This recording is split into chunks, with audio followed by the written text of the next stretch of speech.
जिस जिस बात का डर था ठीक वही वही बात हो रही है। जी हाँ, पार्क सर्कस इलाके में मुस्लिम बहुल इलाका है, वहाँ वही बिल्कुल हालात हुए, दंगे जैसे हालात हुए और मुख्यमंत्री के बयान आ रहे हैं कि कश्मीर इसको ना समझा जाए। कश्मीर में स्टोन पेल्टिंग होती रही थी। कश्मीर बंगाल जो है वो कश्मीर नहीं है। कश्मीर में बहुत पहले खत्म हो गया जब धारा 370 35A को एबोलिश किया भारत सरकार, तब से खत्म हो गया। कश्मीर में इस तरीके से इंसिडेंट नहीं हुआ। बंगाल में थोड़ा आदत इनको बढ़ गया था। जो पार्क सर्कस पे हुआ है इसको लेकर तमाम तरह की अफवाहबाजियां हो रही हैं। जो पुलिसकर्मी घायल हुए हैं, क्या वाकई गलती प्रदर्शनकारियों की थी? अगर पुलिस चाहती तो उस भीड़ को जमा होने ही नहीं देती। जब भीड़ ही कम थी, फोर्सेज ज्यादा थे, तो जमा होने दिया गया। पत्थर चलाने की जो बात है वो बाद में आई है, पहले पुलिस ने लाठीचार्ज किया। इतने कम लोग थे, उसको पुलिस आसानी से डिस्पर्स कर सकती थी बिना फोर्स किए हुए, या कोई प्रोग्राम वहाँ होने ही नहीं दे सकती थी। लोग मुझसे पूछते हैं, साहब आपके यहाँ यूपी में क्या सड़कों पे सचमुच नमाज नहीं होती? मैं कहता हूं कतई नहीं होती है, आप जाके देख लो, नहीं होती है। अरे सड़कें चलने के लिए है या कोई भी व्यक्ति आकर के चौराहे पे आके तमाशा बना देगा? साथ साथ मुसलमानों से ये भी कह रहे थे कि प्यार से मानोगे तो ठीक है, वरना हमें दूसरा तरीका भी आता है। बंगाल में क्यों लोग सड़क पे नमाज पढ़ते हैं? वहाँ तो ज्यादातर सेक्युलर ट्रेडिशन रहा है पॉलिटिकल, तो मस्जिदें कम है वहाँ। ये अभी बकरीद पास में है और जुमा का मामला रहता है, लेकिन दूसरे धर्म के तमाम एक्टिविटी भी रोड पे ही हो रहे हैं। कई सारे मुस्लिम के मस्जिदों पे सरकार का कब्जा है या उस मस्जिदों पे ताले लगे हुए हैं। आप हमें वो ताले खोल के दे दें, हम रोड पे नमाज नहीं पढ़ेंगे। नमस्कार, द वायर में आपका स्वागत है। मैं हूँ आरफा खानम शेरवानी। जिस जिस बात का डर था ठीक वही वही बात हो रही है।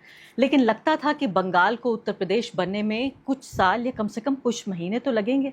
अभी जुमा 8 दिन नहीं हुए, बंगाल बिल्कुल ऐसा लगने लगा है जैसे बदतरीन और बदसूरत उत्तर प्रदेश, और उत्तर प्रदेश को यहाँ पहुँचने में कई साल लगे, लेकिन बंगाल पहले हफ्ते में ही वहीं पहुँच रहा है।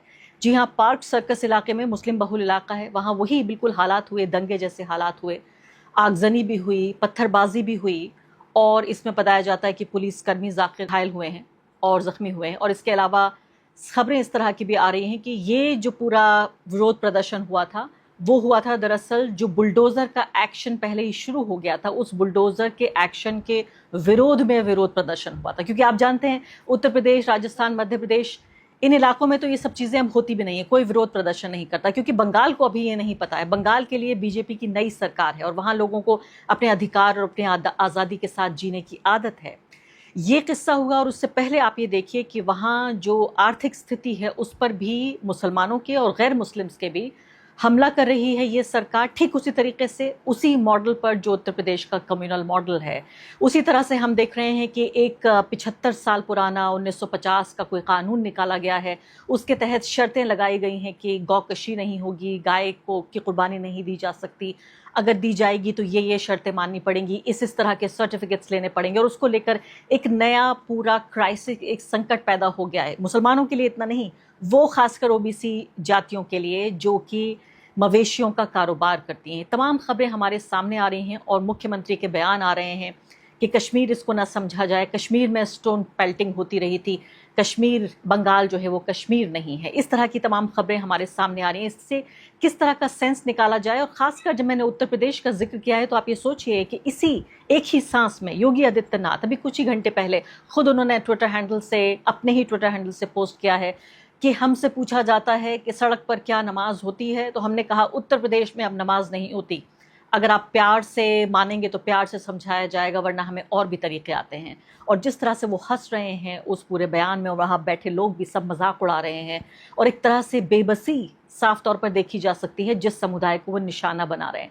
अब पूछे ज़रा मुख्यमंत्री से उत्तर प्रदेश के कोई कि क्या इन पब्लिक स्पेसेस का जो जिक्र करें, बहुत बेहतरीन एडमिनिस्ट्रेटर का ये चोगा जो पहने हुए नज़र आ रहे हैं, क्या कभी कांवड़ियों के बारे में एक शब्द उन्होंने कहा? कांवड़ियों को जिस तरह से स्टेट गेस्ट बनाकर वहाँ पेश किया जाता है, उनके साथ वो सलूक किया जाता है, क्यों ये अलग अलग सलूक है? पब्लिक स्पेस, उन्हीं पब्लिक स्पेसेस का जिक्र कर रही हूँ, और यहाँ मैं मुख्यमंत्री के साथ हूँ कि हाँ, पब्लिक स्पेस को ऑक्यूपाई नहीं किया जाना चाहिए, लेकिन तब जबकि ये उसूल और ये रूल तमाम धर्मों के लिए बराबर हो।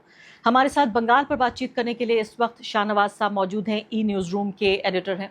शाहनवाज साहब, सबसे पहले तो देखिए, आपसे मैं लगातार बातचीत कर रही हूँ, चुनाव से 2 महीने पहले भी, चुनाव से 1 महीने पहले, चुनाव के दौरान, उसके बाद, और लगातार आप अपनी चिंताएं, ऐसा लगता है कि एक तरह का एक डिस्टोपियन वर्ल्ड में हम जी रहे हैं कि अगर मैं आपके वीडियोस पुराने उठा के देखूं तो जिन चिंताओं को आप मेरे साथ वीडियो में बांट रहे थे, वो चिंताएं बिल्कुल उसी तरीके से ऐसा लगता है कि पर्दे पर उतर रही हैं। जी, शुक्रिया आपने प्रोग्राम में मुझे फिर से एक बार बुलाने के लिए।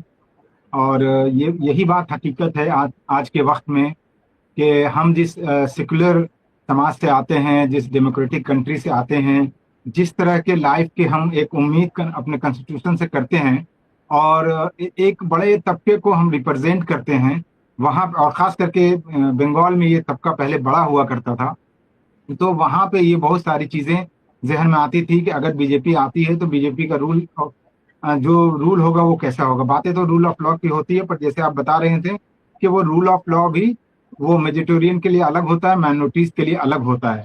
अगर कोई सिख प्रोटेस्ट करता है तो इमीडिएटली खालिस्तानी कहला जाता है, और ये बंगाल में भी जो हमारे सीएम हैं उनके तरफ से भी इस तरह की चीजें हो चुकी हैं। एक आईपीएस ऑफिसर को खालिस्तानी बोला गया था। तो ये जो मामला है कि दो तरफा रूल ऑफ लॉ का इम्प्लीमेंट होना, यही सबसे बड़ी मसले की जड़ है, और जो बीजेपी के रूल में दूसरे स्टेट में देखा गया और हमें भी ये डर था, अब यहाँ पे भी वही सारी चीजें शुरू हो गई। अभी ओथ लिए ज्यादा वक्त नहीं गुजरे थे, उसके बाद अनफॉर्चुनेटली एक फायर की इंसिडेंट हुई है तोपसिया और तिलजिला इलाके में। स्पेसिफिकली वो तिलजिला का इलाका है, तोपसिया भी उससे सटा हुआ है। तो इस इलाके में फायर का एक फैक्ट्री में इंसिडेंट होता है, जो फैक्ट्री भी है और रेसिडेंशियल इलाका भी है। ठीक है, उस तरह की चीजें नहीं होना चाहिए, पर आइडियलिस्टिकली बहुत सारी सिचुएशन नहीं होना चाहिए, पर वो इंसिडेंट हो जाता है और उसके बाद दूसरे ही दिन वहां पे नोटिस आता है और विद इन 1.5 आवर बुलडोजर वहां पहुंच जाती है और बुलडोजर अपनी कार्रवाई शुरू कर देती है। तो इस तरह का जो इमीडिएट रिएक्शन है, अभी आपके विभागों का बंटवारा तक नहीं हुआ है मंत्रियों का, और उसके बाद ये कार्रवाई शुरू हो जाती है। और जो ओनर्स हैं वो अच्छे समझदार लोग हैं, ऐसा नहीं है कि जो वो हमें पता है कि अपने कम्युनिटी में भी बहुत वेल नोन लोग हैं, वो लोग ऐसे नहीं है, और उनको फिर अपने सामान को भी हटाने का मौका नहीं दिया जाता है, और बुलडोजर पूरी फोर्स वहां खड़ी हो जाती है जैसे बहुत बड़ा इशू हो गया। और फिर अनाउंसमेंट होता है और बताया जाता है कई सारे इलाकों के बारे में कि यहाँ पे इलीगल कंस्ट्रक्शन है। बेसिकली हमें इलीगल वर्ड भी यूज नहीं करना चाहिए, ये अनऑथोराइज कंस्ट्रक्शंस हैं।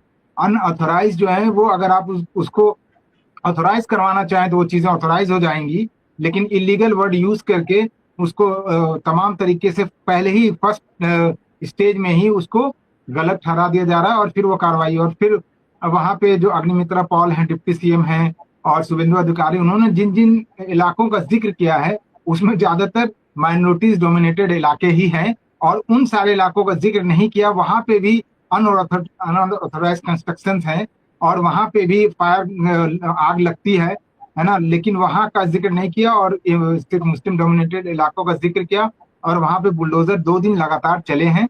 तो उसके बाद लोगों में गुस्सा आया, और फिर दूसरी भी कई सारी चीजों का कंफ्यूजन है, जो आप कह रहे थे कि सर्कुलर इशू हुआ है।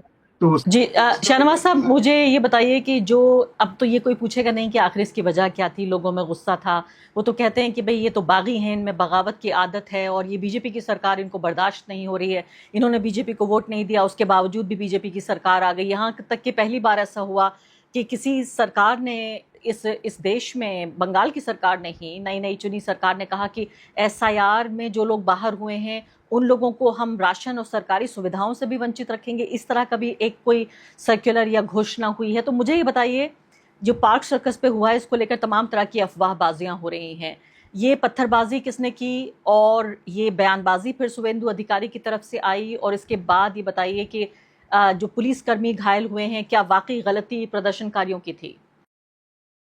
जी, यहाँ पे 100% गलती जो प्रोटेस्टर्स हैं उनकी नहीं थी। वो इसलिए नहीं थी कि प्रोटेस्टर ने हालांकि बिना नाम के एक कॉल दिया था, कोई इसमें ऑर्गेनाइजेशन का नाम नहीं था, और उसमें जो एक्चुअल एक्टिविस्ट हैं, जो कैलकाटा में वेल नोन लोग हैं, वो लोग कह रहे थे कि बिना नाम का प्रोटेस्ट है तो ये प्रोटेस्ट में जाने का नहीं है किसी को।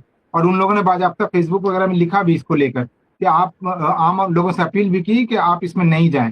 फिर उसमें कुछ उस तरीके से अपील किया गया कि सिर्फ एक कम्युनिटी को बुलाया गया, तो उस पर भी लोगों का ऑब्जेक्शन था, लेकिन ये प्रोटेस्ट हुआ। हाँ, उससे पहले ये भी मैसेज आया कि पुलिस ने परमिशन नहीं दिया। अब उसमें ये समझने वाली बात है, और बहुत ज्यादा भीड़ भी नहीं आई थी। तो अगर पुलिस चाहती तो उस भीड़ को जमा होने ही नहीं देती। जब भीड़ ही कम थी, फोर्सेस ज्यादा थे, तो जमा होने दिया गया, थोड़े से ही लोग थे। और जो टेलीग्राफ का रिपोर्ट, मेरे पास अभी टेलीग्राफ की रिपोर्ट है, उसमें पुलिस का जो बयान है वो ये साफ कह रहा है कि वहां पे एंटी गवर्नमेंट के स्लोगन्स लगाए जा रहे थे। तो ये तो कोई अनडेमोक्रेटिक बात नहीं है कि एंटी गवर्नमेंट के स्लोगन्स नहीं लगने चाहिए। और उसके बाद पुलिस ने लाठी चलानी शुरू की है। फिर उसके बाद जो है पुलिस ये भी कह रही है कि कई सारे लोगों ने मतलब एक दूसरे से कुछ और भी मामले हैं, जिससे ये पता चलता है कि इनिशिएटिव जो है पत्थर चलाने की जो बात है वो बाद में आई है, पहले पुलिस ने लाठीचार्ज किया है। तो इस तरह की चीजें, और जितने कम लोग थे उसको पुलिस आसानी से डिस्पर्स कर सकती थी बिना फोर्स किए हुए, या कोई प्रोग्राम वहां होने ही नहीं दे सकती थी। और वो ये बोलकर कि आपके पास ये नहीं, पर लगता है कि कहीं ना कहीं जो है पाक सर्कस जो एक सिंबल ऑफ रेजिस्टेंस है बंगाल में, कैलकाटा में स्पेशली, उस सिंबल ऑफ रेजिस्टेंस को हमेशा के लिए या कुछ वक्त के लिए ये कर दिया गया ताकि वहां पे कोई और फ्यूचर में प्रोटेस्ट नहीं हो। बिल्कुल, आप ही कह रहे हैं कि एक तरह से ये ऐसे है जैसे दिल्ली में जंतर मंतर है, उस तरह से पार्क सर्कस है कोलकाता में। जी, SIR को लेकर वहां पे हाल फिलहाल तक प्रोटेस्ट चल रहा था, शायद अभी भी चल रहा, मुझे एग्जैक्ट अभी नहीं पता उसका। लेकिन मैं एक चीज और इसमें जोड़ दूं कि सिर्फ ये नहीं है कि कैलकाटा के लोगों का मिजाज या ऐसा मामला है कि बीजेपी की गवर्नमेंट आई तभी हो। मैं याद दिलाऊं, जब बाबुल सुप्रियो को बालीगंज से कैंडिडेट बनाया गया था बाय इलेक्शन में, उस वक्त भी यहाँ के लोगों ने उसका प्रोटेस्ट किया था, और इसी पार्क सर्कस के उसी स्पॉट से यहाँ के एक्टिविस्ट लोगों की अरेस्टिंग भी हुई थी, या डिटेन किया गया था, बाद में उनको छोड़ दिया गया था। तो ये सारी चीजें पहले भी हो चुकी है, और प्रोटेस्ट होते हैं तमाम तरह, सेंट्रल गवर्नमेंट के खिलाफ भी होते हैं, स्टेट गवर्नमेंट के खिलाफ भी होते हैं। हाँ, वो कम और ज्यादा का रेशियो हो सकता है। जी हाँ, शाहनवाज साहब, मैं अब आना चाहती हूँ, मैं ये जो पूरा मवेशियों का पूरा मामला है कि गाय को लेकर, गाय काटने को लेकर, उसकी कुर्बानी को लेकर जो पूरा एक नया डायरेक्टिव जारी किया गया है, वो भी 75 साल पुराने कानून को इन्वोक करके कि उसकी बुनियाद पर हम ये कह रहे हैं। पहली बात तो क्या कहा जा रहा है, दूसरी बड़ी बात कि मैं ये भी देख रही हूँ, एक एक्सपर्ट ने कहा और मैं सोचने लगी कि ये तो बहुत बड़ी बात ये कह रहे हैं कि यहाँ पर ये देखिए कि बीजेपी अब असम, त्रिपुरा, बिहार, बंगाल, ये पूरा जो रूट है, ये पूरे रूट पर एक तरह से उसका कब्जा है, तो यानी सील हो चुका है ये मवेशियों के कारोबार के लिए। तो यहाँ ये एक्सपर्ट ये कह रहे हैं कि पूरा जो एनिमल हस्बेंड्री का जो बिजनेस है वो दाव पर लग गया है, और इससे तो लाखों नहीं बल्कि करोड़ों लोग जुड़े हुए हैं। जानवरों को पालना, उनको बड़ा करना, फिर उनको बेचना, फिर उनका स्लॉटर होना, फिर उनका कंज्यूम करना, ये तो पूरा एक तरह से एक पूरा साइकिल है, और ये बायोलॉजिकल पूरा साइकिल है। इसको तो डिस्टर्ब किया जा रहा है। अब ये जो गायें बहुत सारी बंगाल में हैं, उनका क्या होगा? चलिए, इससे तो कोई फ़र्क नहीं पड़ता कि मुसलमान कुर्बानी करे ना करे। मैं देख रही हूँ यहाँ पर एक मौलाना है, वो ये कह रहे हैं कि कुर्बानी के नियम जिस तरह से तब्दील किए गए हैं, मैं आप तमाम लोगों से बीफ खाने की छोड़ देने की अपील कर रहा हूँ, और सरकार से कहता हूँ कि गाय को नेशनल एनिमल बना दिया जाना चाहिए, घोषित कर देना चाहिए, और ख़रीद फ़रोख्त हमेशा के लिए बंद कर देनी चाहिए। मुझे लगता है कि तंज करके शायद कह रहे हैं इस बात को, मुझे दुरुस्त कीजिए अगर मैं ठीक कह रही हूँ। और दूसरी बड़ी बात, इस पूरे कारोबार का क्या असर पड़ेगा इस सर्कुलर का गैर मुस्लिम्स पे भी, मुस्लिम्स पे भी? जी, सबसे पहली बात तो ये है कि जो अगर पूरा इस एनिमल हस्बेंड्री का पूरा मामला को उसको अगर समझने की कोशिश करें, तो ये बात अगर कैटल जो है उसका जो पूरा एक पालन पोषण और पूरा जो ये वो रूरल इकोनॉमी का बहुत बड़ा हिस्सा है। तो और फॉर्चुनेटली अभी तक इंडिया में जो इकोनॉमी की सबसे खराब हालत हुई है, बंगाल में रूरल इकोनॉमी बहुत अच्छा कर रही थी, और उसमें कैटल का एक बहुत बड़ा रोल था। और उससे आप जानते हैं कि सिर्फ ये नहीं होता है कि एक जानवर को खाया जाता है, बल्कि उसके हिस्से के बहुत सारी चीजों से अलग अलग कारोबार होते हैं। तो ये सारा कारोबार रूरल बंगाल की बहुत बड़ी इकोनॉमिकल पोजीशन अच्छी थी। और अगर आप खड़े जानवर की बात करें, उसको एज ए बायर मुस्लिम को छोड़ दें या फिर कसाब को उसको छोड़ दें, जो खड़े जानवर का सारा कारोबार है वो 80% से ज्यादा यहाँ पे नॉन मुस्लिम के पास में है। और ये जो इलेक्शन के वक्त में उन्हें अंदाजा शायद नहीं था, और ये पूरी तैयारी होती है। यहाँ पे 5-5 लाख तक के जानवर होते हैं, और उसमें 5 गुना ज्यादा फायदा होता है। मतलब 1 लाख का जानवर है तो 5 लाख में बिक रहा है, 20,000 का जानवर है तो 1 लाख में बिक रहा है, ये इस तरह की रेशियो होती है। तो उनको उसमें जितने कारोबार में जुड़े हुए लोग हैं उन लोगों ने लोन लिया हुआ है, और अब वो ये कह रहे हैं कि अगर शुभेंदु अधिकारी ये नियम लेकर के आए हैं कि अब मुस्लिम लोग गाय की, गोरू यहाँ पे वर्ड यूज करते हैं, गोरू की कुर्बानी नहीं देंगे तो हम क्या करेंगे, हमें तो या तो पॉइजन दे दें वो, या फिर हम जानवर लेके नौबन्ना आ जाएं। तो उस तरह की बात कर रहे हैं। तो ये तो उनका इकोनॉमिकल कंडीशन है, वो है। अब एक दूसरी बात जो मौलाना कासमी साहब की बात आ रही, नाखुदा मस्जिद के इमाम कह रहे हैं, वो यहाँ पे तंजिया कम है और सीरियसनेस ज्यादा है। वो इसलिए सीरियसनेस ज्यादा है कि बंगाल के लोगों ने 12 साल तक बीजेपी की हुकूमत पूरे देश में देखी और अलग अलग स्टेट में क्या हो रही है वो देखें। तो वो ये नहीं चाहते हैं कि बायर का, आप बायर की जो इन वर्ल्ड इकोनॉमी में बायर की हैसियत समझिए। आप किसी भी चीज की बायर हैं तो उसकी बहुत इज्जत होती है ना, उसके हिसाब से चीजें बनती है होती है। पर यहाँ पे बायर होने के बाद मुस्लिम्स को दिक्कत भी है ना, मुस्लिम उस इकोनॉमी को चला भी रहे हैं और मुस्लिम्स को दिक्कत भी है, लिंचिंग हो सकती है ना, और उनको तमाम तरह की परेशानी आ सकती है, केस लग सकते हैं। तो इससे अच्छा है कि अब उन्होंने सीधा समझ करके कहा कि आप इसको बीफ खाना बंद कर दें, कुर्बानी में दूसरे जानवर की कुर्बानी करें।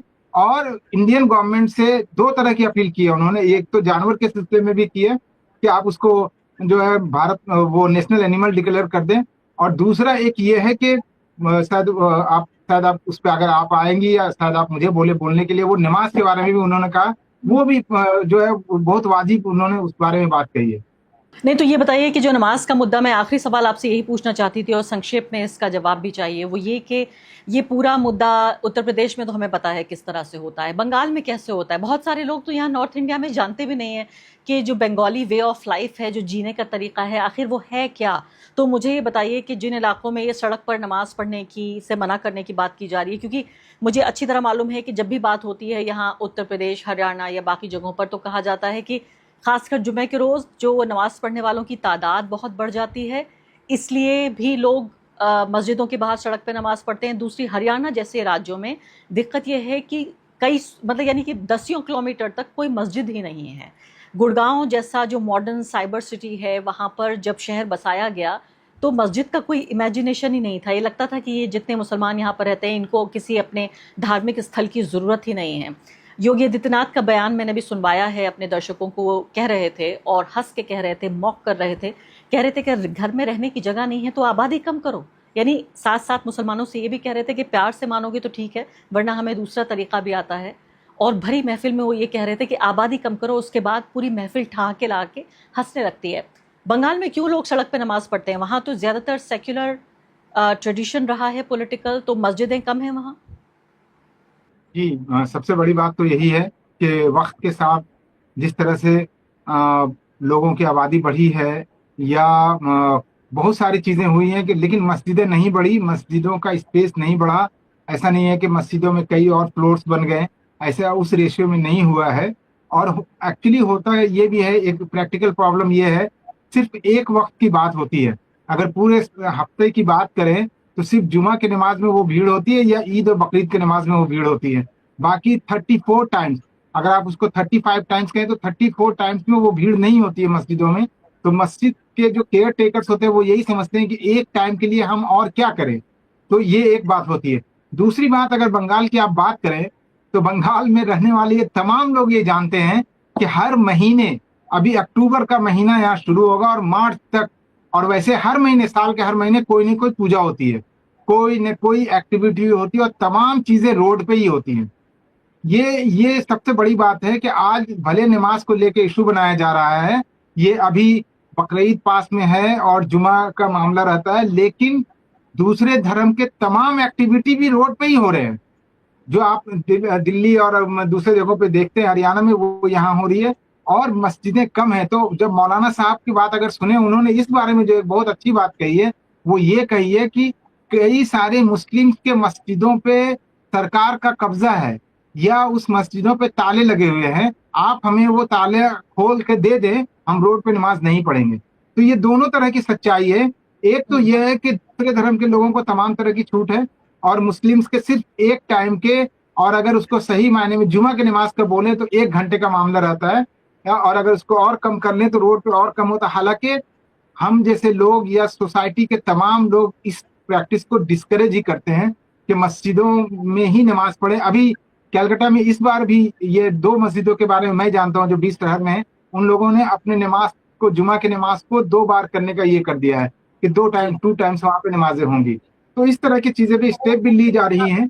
जी हाँ, पूरा संघर्ष जो है शुरू हो गया है और अभी तक तो सिर्फ दुख होता था कि किस किस के लिए रोया जाए, वाकई किस किस के लिए रोइए। वो शहर मुझे याद आ रहा है बिल्कुल कि उत्तर प्रदेश के लिए रोया जाए, मध्य प्रदेश के लिए, अब देखिए असम में क्या हो रहा है, अब नया मोर्चा खुल गया है, बंगाल से इस तरह की खबरें आ रही हैं। दिल दुखता है, परेशान होता है, लेकिन उम्मीद यही है एक लोकतंत्र में कि फिर से वही सांप्रदायिक सौहार्द वापस लौटेगा और बंगाल बीजेपी और बीजेपी की ये तमाम जो साजिशें हैं और ये जो भगवा साजिशें हैं, इनको कामयाब नहीं होने देगा, बंगाल को कम्युनल लाइंस पे डिवाइड नहीं होने देगा। बहुत बहुत शुक्रिया आपका हमें तमाम जानकारी देने के लिए। द वायर के और वीडियोस देखने के लिए सब्सक्राइब करें और बेल आइकन पर क्लिक करें। स्वतंत्र पत्रकारिता की आर्थिक मदद करने के लिए डिस्क्रिप्शन में दिए गए लिंक पर जाएं और अपनी राशि चुनें।